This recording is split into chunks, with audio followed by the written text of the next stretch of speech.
Tapi Mourinho hebat loh, berarti udah menangin semua gelar di Eropa. Iya benar. Champion Eropa sama ini. Cuman Champions Primavera ya. iya, ya. Gue rasa kalau ada kompetisi baru dibikin Eropa, Mourinho lagi ntar yang menang. Iya, itu juga ya. Oke. Ada Bremer, ada Koulibaly, ada Skriniar. Belum lagi apa? Smoldini. Mourinho. Wah itu juga pemain Inggris yang oke. Mungkin yang agak meningkat sebenarnya Rickarsdorp. Wih. Oh iya, belum nyebut dari Rickarsdorp. Kemarin derby Rickarsdorp.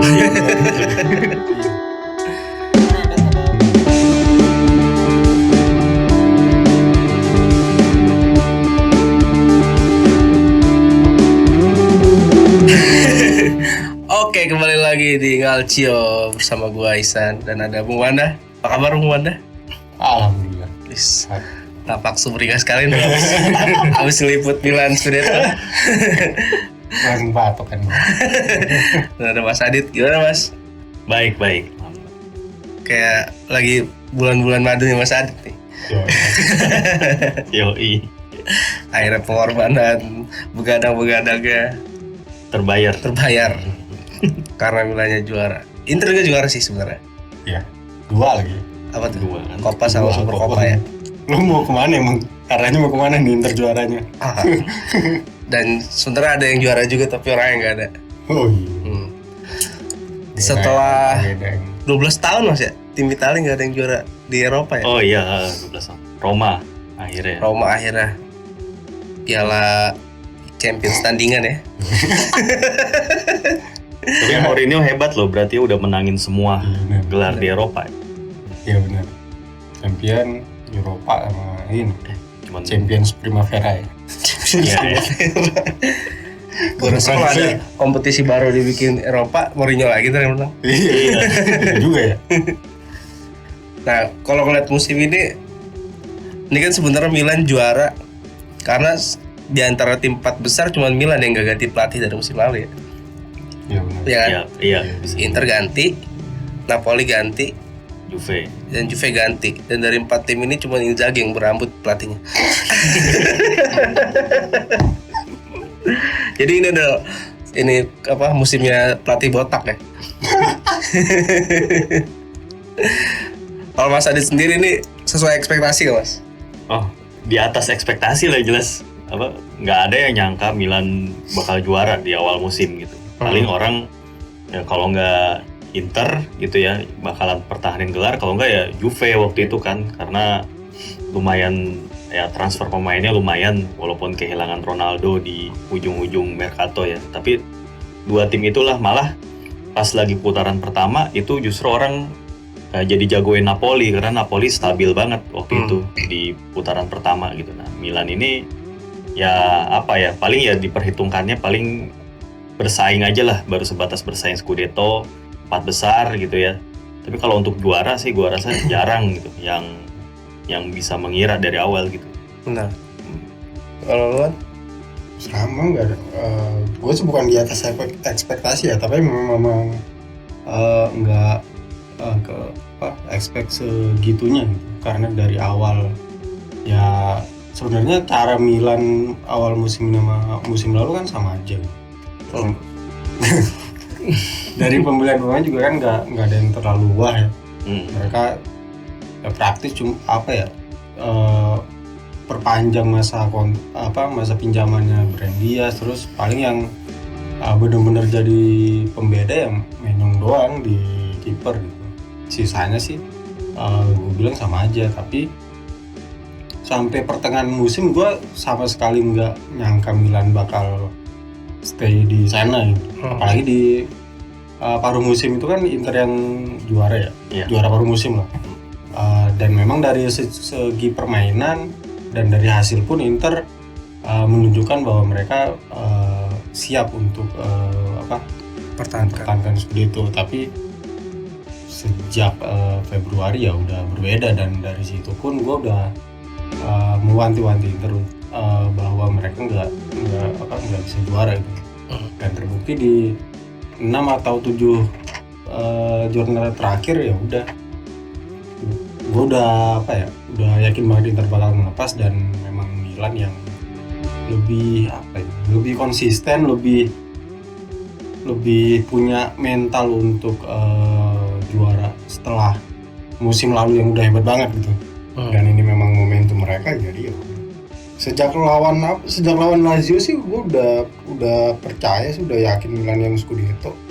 Jadi ketika terakhir kemarin lawan Sassuolo bahkan gue nobar di Madia ya itu udah nothing tulus aja karena memang udah jauh sebelum berangkat ke sana pun gue udah yakin Milan Scudetto. Oke.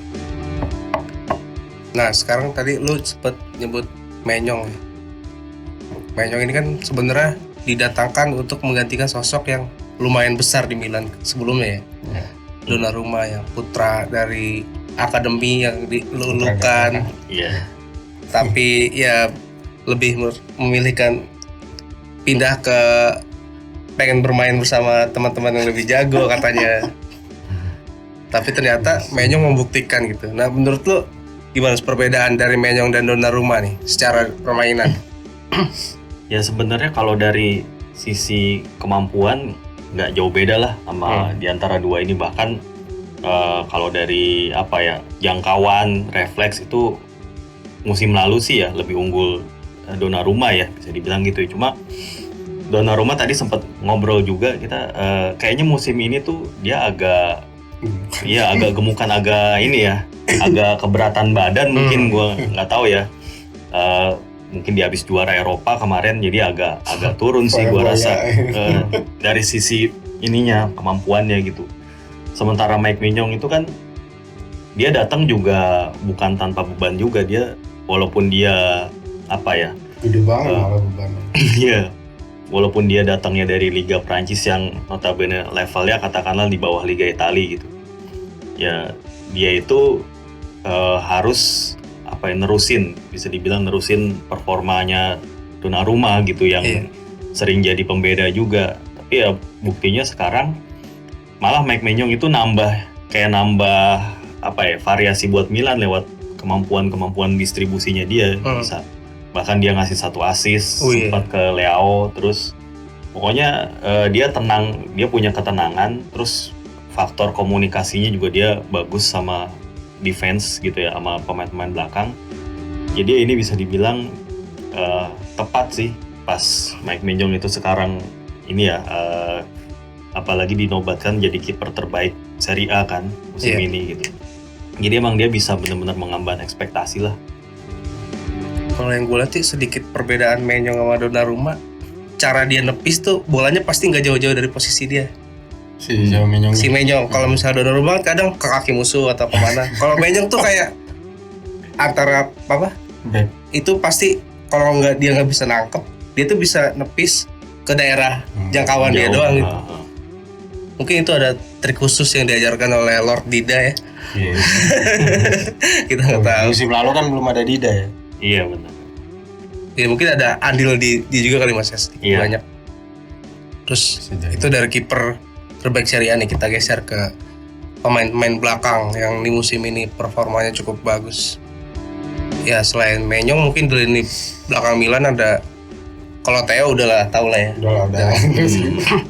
Sebenarnya ada Tomori sama Kalulu yang tiba-tiba jadi cara membaca bolanya kayak Costa Curta nih. Gila. Kagetnya padahal. Cuman itu kan di luar ekspektasi Mas ya. Cuman kalau Tomori jarang kan ya, maksudnya back Inggris yang bisa beradaptasi dengan permainan di Serie A itu jarang. Layak gak nih Tomori masuk best 11 musim ini? Layak, dan memang dari beberapa media kayak Italia Skor kan memang masukin dia di best 11 musim ini. Dan dia memang layak banget, dan mungkin yang salah satu yang di luar ekspektasi atau Tomori ini karena kayak tadi lo bilang jarang pemain Inggris yang bisa main bagus, main konsisten di Serie A gitu. Tapi kalau kita lihat dari 2 musim terakhir lah, kayaknya memang tren itu agak sedikit berubah. Karena ya bukan Tomori doang, kayak Tammy Abraham juga main bagus, terus Ampadu di Venezia juga konsisten jadi starting 11, terus musim lalu ya Lukaku bukan orang Inggris tapi kan dia lebih ke Premier League banget ya. Maksudnya pengalamannya di Premier League udah ini banget lah. Jadi itu jadi apa ya, kayak mengubah tren yang selama ini gitu, bahwa pemain Inggris atau pemain Premier League bisa apa ya, bisa top juga lah di Serie A gitu. Dan Tomori gue lihat memang sangat layak, bahkan dia kan yang menggeser Romagnoli ke bangku cadangan ya, kalau nggak salah di musim lalu gitu. Dan kalau satu lagi sih Kalulu ini lebih gue baru sadar Kalulu ternyata posisi aslinya bek kanan. Iya. Gue baru sadar dia bek kanan karena ya musim ini kalau kita lihat kan dia lebih sering di bek tengah ya sama Tomori. Nah itu benar-benar nggak kaku sama sekali mainnya. Ya mungkin apa karena backupnya Tomori juga bagus di tengah atau gimana juga kurang paham juga sih, tapi memang pemain dua ini top banget sih di belakang, kokoh gitu. Selain itu siapa lagi masuk? Emang Dari banyak website kayaknya Bremer ya. Iya Bremer. Rata-rata kalau Bremer, kalau nggak Bremer sebenarnya Skriniar layak masuk juga sebenarnya. Skriniar sih. Terus selain itu Koulibaly juga kayaknya masuk, konsisten juga lah gitu. Dia emang udah lama dan kemampuannya juga komplit gitu. Jadi emang ya 3 orang itu ya, antara Skriniar, Bremer, Koulibaly, ya itu gua rasa juga layak masuk nominasi sih. Tapi memang susah sih ya kalau milih back untuk musim ini, karena ya itu tadi ada Bremer, ada Koulibaly, ada Skriniar, belum lagi Smoldini. Wah itu juga pemain Inggris yang ternyata dikira udah habis, ternyata masih bisa perform ya. Smalling bisa jadi sama Mourinho, bisa jadi Nesta jadi. Kemarin disorot dulu lagi nih. Setiap corner nih, Roma dapat corner, pasti yang disorot Smalling. Kayak udah pasti ke dia gitu, padahal belum tentu juga. Ya itu mungkin nama-nama itu kali ya di back tengah. Ada Skriniar, Tomori, Bremer, Koulibaly, dan Smalling. Kalulu. Dan yang agak aneh pemain sekelas De Ligt nih nggak mencolok ya Mas? Iya. Gimana Mas?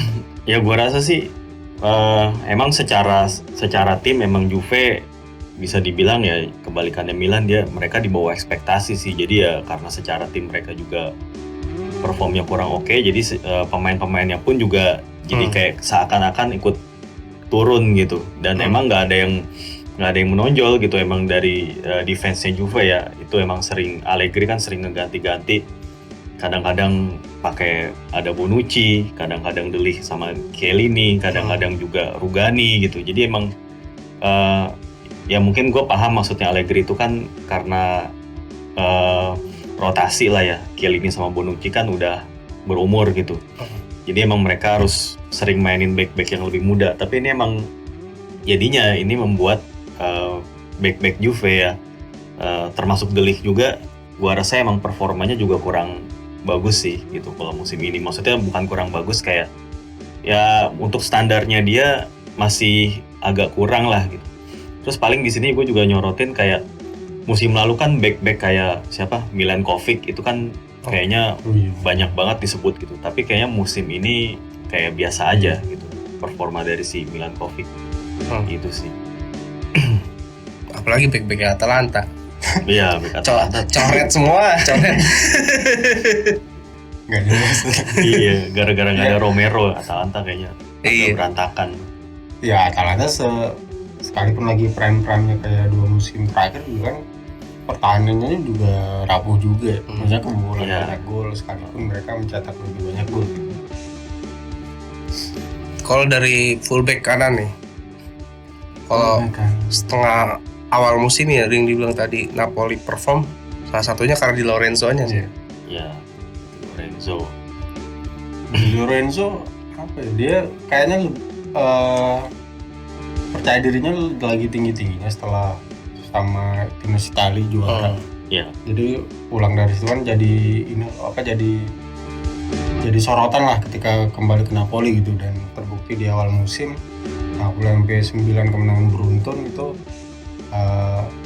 aura-aura juaranya si Di Lorenzo masih ada, dan memang Napolinya agak kendor, tapi Di Lorenzo-nya lebih tetap konsisten gitu di Napoli, dan dia juga jadi andalannya Spalletti gitu kan.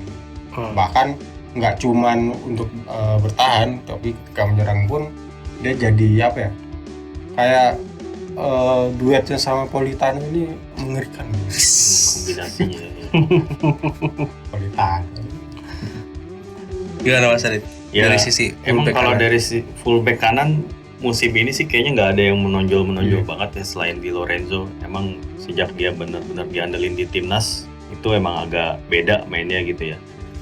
Ya paling kalau mau cari nama-nama lain kan, kalau menurut WhoScored itu Cuadrado. Itu mungkin karena dia mainnya lebih ke depan gitu. Iya, lebih ke depan dan banyak nyumbangin assist gitu kan.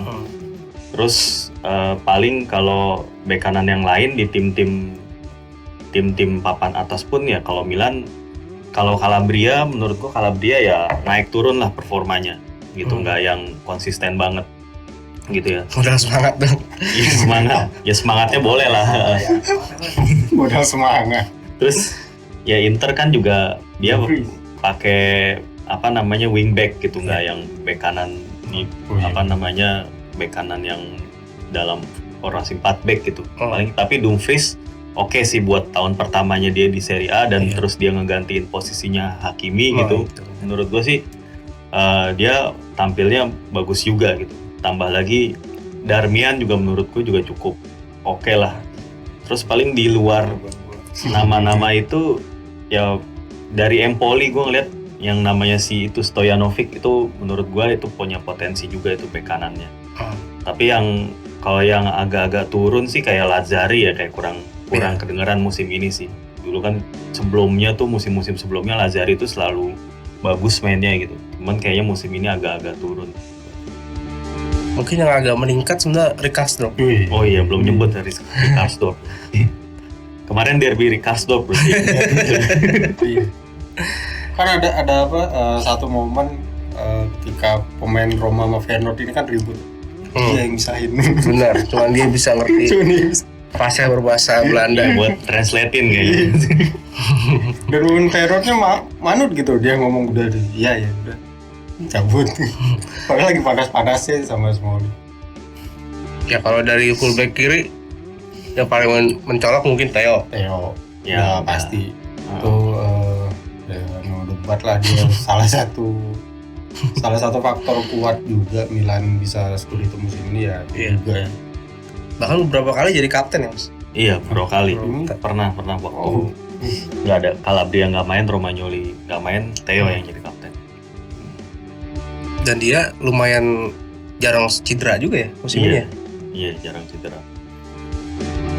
Mungkin itu faktornya. Sama paling kalau bek kiri yang lumayan bagus juga sebenarnya Biragi sih, lumayan musim ini. Itu dia banyak juga assist, dia kan juga ngambil bola mati di Fiorentina. Menurut gue Biragi lumayan. Terus kalau untuk pemain mudanya itu yang pemain Udinese itu Udoji itu kan juga kayaknya ya calon-calon inilah bisa tuh kalau misalnya dibeli Inter atau Juve, main-main kayak dia. Cuman yang disayangkan ini sih bek kiri di posisi di tim Roma, sayangnya Spinazzola cedera aja. Gua rasa kalau Spinazzola nggak cedera dia harusnya bisa tuh jadi salah satu terbaik. Kalau lu siapa? Fullback kiri. Fullback kiri gua lagi memonitor si ini wonderkidnya Roma, Zalewski ya. Itu juga kan maksudnya masih muda, tapi kan jarang-jarang ya Mourinho kasih kepercayaan untuk pemain muda ya. Ya walaupun memang mereka lagi badai cedera gitu di sepanjang musim ini, tapi lagi-lagi Zalewski ketika dikasih kesempatan ya bisa mempertanggungjawabkan itu gitu. Walaupun memang passingnya agak-agak kurang, apalagi ketika udah masuk ke kotak penalti lawan, tapi yang membangun serangan dia itu ya benar-benar hidup, dan Karsdorp sama Zalewski ya benar-benar apa ya, menghidupkan permainan AS Roma. Ketika misalkan si Pellegrini atau Mkhitaryannya agak-agak mentok ya di tengah gitu, dan mereka yang buka permainan, yang bikin peluang gitu. Itu sih kalau gue lihat Zalewski yang cukup berkembang ya, pemain ya bisa dibilang salah satu pemain yang paling berkembang musim ini lah Zalewski. Sekarang kita geser ke pemain tengah nih. Kalau untuk gelandang bertahan kayaknya masih Brozovic. Oh iya. Iya. Inter tanpa Brozovic mah apa? Inter tanpa Brozovic kelihatan banget lubangnya gitu. Ketika Inter tanpa Barella ya, selama Brozovic masih ada masih aman kalau gue bilang ya. Masih oke lah, masih bisa menang, masih bisa main bagus gitu. Tapi ketika Brozovic nggak ada ya udah. Yang nyerang nggak ada, yang bertahan juga lolos mulu ke kotak penalti mulu gitu. Dan memang nyawanya Inter ya Brozovic selama ini. Ya beruntunglah Inter si Brozovic nggak cedera panjang. Karena kan dia kan sempat cedera. Cedera terus sempat akumulasi kartu. Dan bisa kita lihat Internya seri gitu. Itu bisa udah membuktikan lah gimana pengaruhnya Brozovic di Inter Milan. Selain itu siapa mas? Kira-kira mas? Ya selain Brozovic itu kalau di Milan Kessie sih yang sebetulnya kalau dipasang sebagai gelandang bertahan ya pasti badak. Faktor fisiknya, tenaganya itu inilah lebih bisa diandalkan. Apalagi Kessie itu musim ini tuh mainnya lebih ini sih menurut gue, lebih kayak ngerem gitu, kayak nggak yang main maju ke depan terus ninggalin posisinya gitu. Dia lebih kayak ke kontrol aja musim ini. Kesel kali mas dikatain gerasak gerusuk. Siapa sih yang ngatain gerasak gerusuk siapa ya? Ya itu selain Kessie ya, kalau dari tim lain paling ya pemain Empoli itu Christian Aslani itu menurut gue tuh punya potensi gede juga sih. Ya, dan kalau dari Napoli menurut gue yang justru berkembang si Lobotka ini. Padahal sebelumnya Lobotka itu cadangan gitu, tapi musim ini di bawahnya Spalletti dia malah diandalkan terus. Itu sih paling. Sama apalagi kalau dari Juve kayaknya justru nggak ada yang menonjol ya dari sisi gelandang bertahan. Juve emang gelandangnya juga nggak jelas semua sih. Iya, formasinya kayak belum nemu aja gitu kayaknya Allegri. Bentancur malah bagus pindah malah bagus ya. Malah beneran jadi Uruguay Pirlo deh. Jadi di Inggris ada 2 Pirlo dong, Calvin Phillips. Oh iya. Ada. Ya itu dari gelandang tengah. Untuk ini nih pakai apa ya formasinya? Ya box to box kali ya. Iya. Box to box masih Barella kali ya. Iya. Yang menonjol juga di akhir musim sih Sandro Tonali. Iya. Pertandingan itu dia jadi penentu. Ini kelihatan spiritnya tuh gimana ya? Kayak kelihatan banget gitu mas ya, pengen nunjukin dirinya gitu. Iya, ini juga taktiknya Pioli juga sih, karena gua rasa sih karena Milan juga sempat susah nyetak gol. Iya. Gitu. Akhirnya jadi Pioli itu nyuruh Tonali untuk lebih main ke depan. Dan ternyata itu efektif. Back lawan tuh nggak ada yang antisipasi kayaknya tuh, ada Tonali di situ. Jadi emang terutama dari 5 pertandingan terakhir sih ya sejak lawan Lazio itu emang Tonali menentukan banget menurut gue. Emang layak lah masuk nominasi gelandang box to box. Tapi kalau ngelihat sepanjang musim sih ya biasalah kayak SMS ya, Milinkovic-Savic itu udah pasti harusnya tiap musim tuh dia masuk nominasi gitu sih. Dia yang kayak ngangkat sendiri gitu. Dia menurut gue. Belum dilepas-lepas lagi. Iya. Dan yang agak bingunginnya gitu, maksudnya Lazio dengan status mereka sebagai Lazio gitu bisa mempertahankan pemain bintang seperti Milinkovic-Savic selama bertahun-tahun, padahal kan Ya kita tahu sendiri Milinkovic Savic udah 3 musim terakhir kan selalu dikaitkan sama klub lain. Bahkan MU sempat nawar dia 80 atau 70 juta. Gue lupa. Tapi tetap nggak dilepas, dan musim ini pun ceritanya bakal sama kayaknya. Ya, dan waktu itu juga kan udah ngomong Savic nggak masuk daftar pemain yang dijual lah gitu. Dan ini gue bilang sih salah satu prestasi Lazio ya, prestasi besar Lazio ya, bisa mampu mempertahankan Milinkovic Savic yang benar-benar nyawa permainan. Gak ada cerita kalau memang gak ada yang ngincar dia gitu, tapi ini kan yang ngincar dia banyak dan tiap musim yang ngincar dia gitu, tapi tetap nggak dilepas. Itu prestasi Lazio. Gak apa-apa lah nggak juara, yang penting bisa pertanding Savic udah oke banget gitu. Karena tim lain belum tentu gitu kan, belum tentu bisa.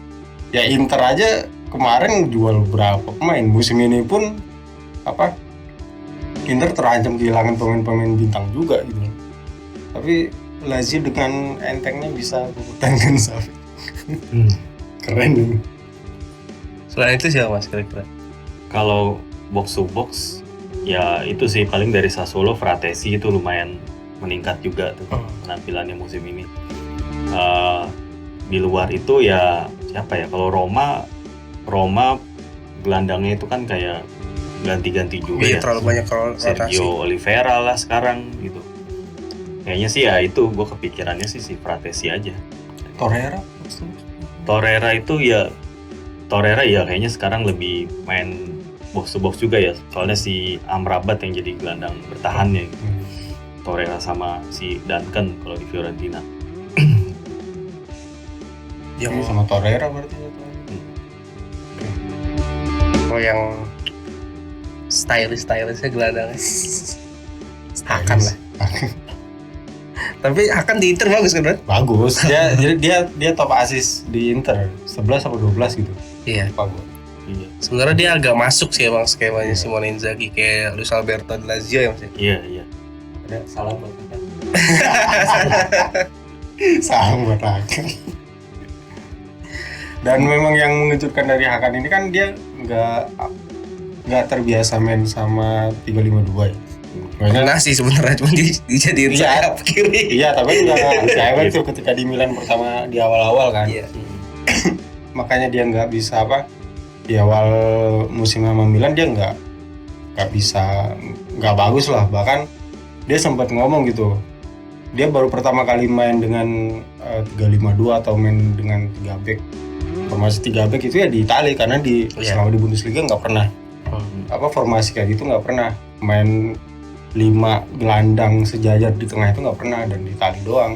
Makanya ketika Inter beli Hakan, gue sebenarnya agak-agak ragu. Penyebabnya salah satunya itu dia nggak bisa main sama formasi itu. Terus ya Inter kayaknya nggak terlalu akrab sama pemain Turki ya dalam sejarahnya gitu. Umid Davala paling. Okan buruk. Emre Belözoğlu dong. Iya, Emre bagus. Tapi ternyata ya kan bisa menjadi jawaban di lini tengahnya Inter, dan benar Inzaghi juga bilang kalau Hakan itu Luis Alberto-nya dia di Inter gitu. Kayak terbukti selama ini dia eksekutor penalti dia ketika si Lautaro atau Dzeko-nya suka ngaco gitu, dan bola mati juga dia, walaupun bola mati tendangan bebasnya agak-agak berkurang ya. Era-era dia ketika dulu nusuk dari tengah lapangan bersama Bayer Leverkusen udah hilang kayaknya musim ini. Tapi ya masih keren. Paling ngegolin dari corner ya. Iya. Iya pernah itu. Iya kan, pernah kan di Inter. Apapun omongan fans Milan ya bodo amat lah, di Inter bagus gitu walaupun gak juara. Gimana Mas?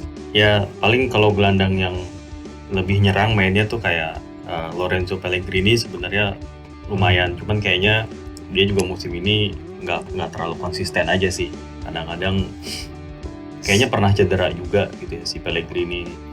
Terus atau mungkin kalau gelandang-gelandang yang lebih stylish lain yang lebih ke playmaker ya kayak Fabian Ruiz atau si Maxim Lopez itu masih bagus menurut gue sih mainnya ya. Lopeznya Sassuolo. Iya.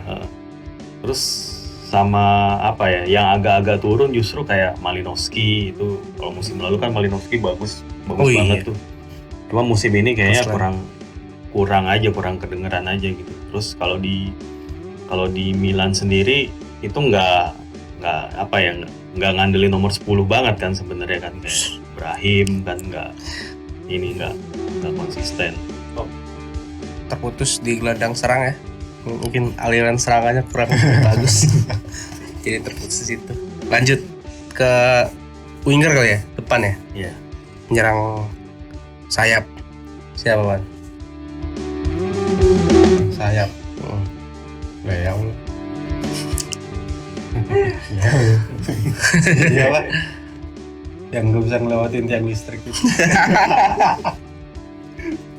Tapi ya kita nggak bisa mungkiri sih kalau Leo juga dia sehebat-hebatnya dia gitu kan. Tapi tetap dia yang membawa kemenangan krusial untuk Milan kan. Beberapa kali Milan menang 1-0 juga kan, gol-golnya ya dia juga. Kalau nggak golin dia assist lah ya. Iya. Dan itu yang bikin Milan Scudetto musim ini sih gitu ya. Dan kemarin pun ketika terakhir lawan Sassuolo agak beda sebenarnya, karena biasanya dia assist itu di menit 80 kan. Ini udah menit 10 menit 15 sudah kasih assist gitu. Dan itu jadi ya gua rasa sih satu yang sangat layak masuk ya Leo. Dan Madrid juga beruntung ya menawar dia 120 juta. Karena kalau musim depan sama PSG bisa 200 juta kan. Selain itu siapa? Pas ya selain Leo ya Perisic lah paling. Tapi kan jadi Perisic itu kan jadi wingback sebenarnya. Cuman kan aslinya sebenarnya dia mau pemain sayap. Itu menurut gue Perisic itu gue juga ini juga sih bingung juga kenapa, karena sebetulnya Perisic itu juga nggak terlalu mungkin ya dari Inter sendiri juga nggak terlalu expect Perisic sampai segini performnya, karena mereka juga udah nyiapin si Robin Gosens kan. Tapi ternyata ya Perisic yang benar-benar terlalu bagus gitu, jadi buat masukin si Robin Gosens juga masih mungkin nunggu musim depan gitu, karena saking bagusnya Perisic. Gitu. Selain itu ya kalau yang di sayap kiri paling agak-agak yang lumayan musim ini ya si Traore sih, Hamed Traore yang di Sassuolo. Paling itu aja. Kalau dari tim lain nggak terlalu menonjol lagi kayaknya kalau sayap kirinya, karena kayak Insigne menurut gue juga agak turun ya musim ini. Itu Insigne, terus pemain kayak Matthias Zaccagni juga belum terlalu nyetel gitu. Terus siapa lagi kalau Molina sih? Siapa? Molina itu kan iya itu dia bek kanan deh. Udinese. Winger ya itu wingback sih, wingback di kanan tapi dia. Paling itu aja sih, sama menurut gue satu lagi yang lumayan bagus Deulofeu sih kalau jadi winger ya. Bisa main di kiri. Kalau di kanannya nih ya Chiesa kayaknya dicoret karena hampir setengah musim. Iya. Biasanya kan dia kan. Chiesa. Paling dia lagi Berardi lagi ya. Ya walaupun agak beberapa kali naik turun gitu. Iya. Tapi Berardi sih sepanjang musim cukup konsisten kasih assist. Dia kan jadi top assist juga. Bahkan di Serie A kalau nggak salah. Gue lupa berapa. Tapi kayaknya sih di top assist Serie A dia. Dan yang membawa Sassuolo main atraktif ini musim ini ya salah satunya Berardi. Dan memang di depannya dia ditopang pemain sekaliber Scamacca yang lagi gila-gilanya gitu kan. Dan itu mendukung produktivitas Berardi juga sebagai goal getter, sebagai assist juga. Dan gua rasa sih dia cukup layak masuk lah di best 11 musim ini untuk di sayap kanan ya. Iya. Selain itu siapa? Ya kalau sayap kanan ini mungkin dia nggak murni sayap kanan ya. Kadang-kadang suka mainnya lebih ke tengah si Anthony Barak sih. Menurut gue musim ini dia bagus gitu ya.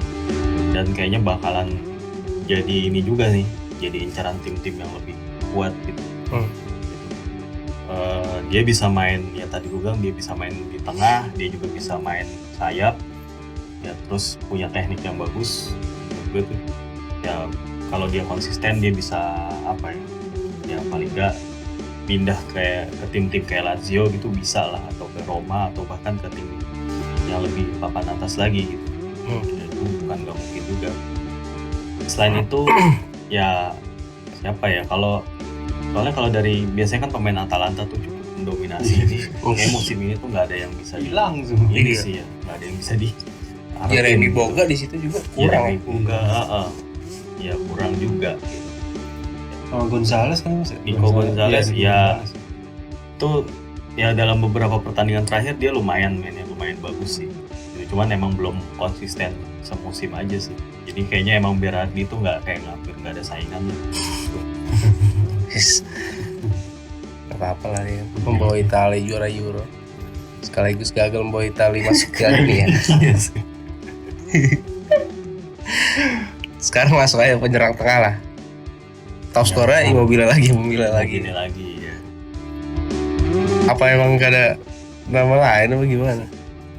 Ya kalau kata Aldo sih ya karena penalti aja kali ya. Banyak penaltinya. Tapi ya memang apa ya, Immobile ya lagi top-topnya sih di Serie A. Ya terbukti ketika Lazio ganti pelatih dari Inzaghi ke Sarri, dari 352 ke 433. Tapi dia tetap konsisten dengan dengan mencetak gol gitu. Sekalipun ketika tugasnya geser ke timnas Italia jadi bulan-bulanan fans, tapi nggak berpengaruh gitu sama performa dia ketika balik ke Lazio. Dia tetap andalan. Dan itu yang mungkin membuat dia tetap jadi top scorer Serie A ya.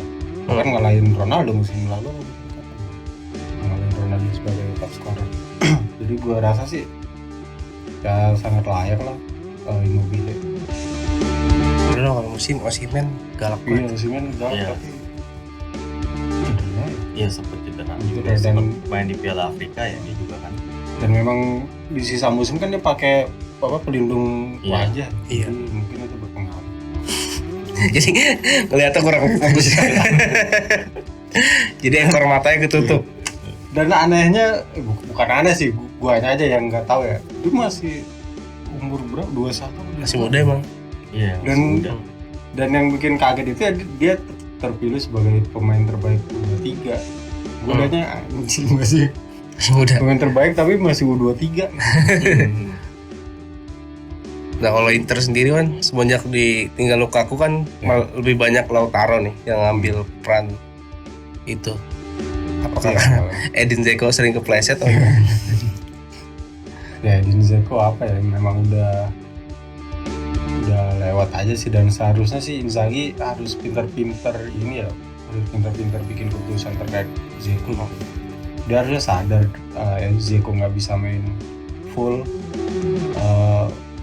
main sebagai starter juga rada-rada gitu, karena di awal musim bagus tapi di paruh kedua kan jeblok, yang benar-benar jeblok banget gitu kan. Itu ya menunjukkan bahwa si Dzeko ya memang udah kemakan usia dan dia nggak bisa diandelin sebagai starter lagi.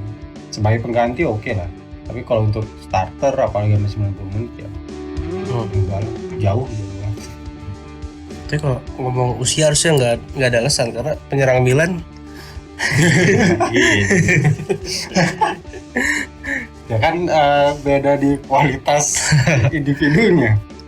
Milan, Giro sama Ibra kualitas individunya kan masih di atas Dzeko. Tapi dua nama itu buat masuk best 11 musim ini gimana? Siapa sih? Giroud atau Ibra? Kalau best 11 sih kayaknya enggak sih. Kalau best 11 tetap ya Immobile yang terdepan gitu. Tapi di luar Immobile menurut gue Lautaro juga bisa masuk pertimbangan. Sama satu lagi yang kalau yang bisa dipertimbangkan sih ya Tammy Abraham menurut gue itu dia bisa ngegolin pakai macam-macam cara sih menurut gue. Tammy Abraham tuh penyerang yang cepat, udah gitu cerdik juga gitu ya, secara fisik bagus ya. Menurut gue dia juga bisa kalau dia terus bertahan di Roma berapa 2-3 musim lagi, dia mungkin bisa jadi top scorer juga sih. Udah kelihatan lah dari musim ini. Mungkin yang masih bisa berkembang lagi kayak Skamaka.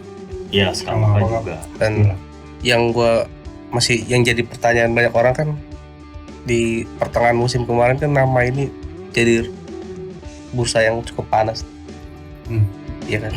Dusan Vlahovic.